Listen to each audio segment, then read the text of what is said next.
Hello guys, welcome to my new travel mini vlog. So 1 महिन्यापूर्वी आमची Gujarat trip ठरलेली, पण समहाव आमचे ट्रेन तिकीट्स काही कन्फर्म नाही झाल्या.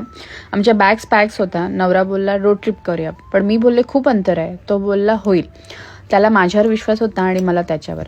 ते म्हणतात ना, इच्छा तिथे मार्ग. मग काय, आमचा प्रवास सुरू झाला द्वारकाच्या दिशेने.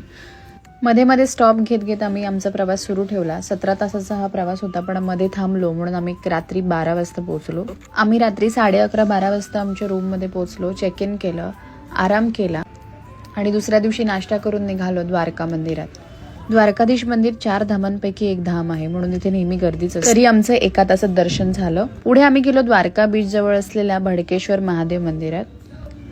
तिथून पुढे गेलो रुक्मिणी मंदिर आणि नंतर गेलो 12 ज्योतिर्लिंगांपैकी एक असलेलं नागेश्वर महादेव मंदिर. पुढे आम्ही गेलो बेट द्वारकाला. असं म्हणतात ही श्रीकृष्णाची प्राचीन राजधानी व निवासस्थान होत. तुम्ही द्वारकाला येणार असाल तर बेट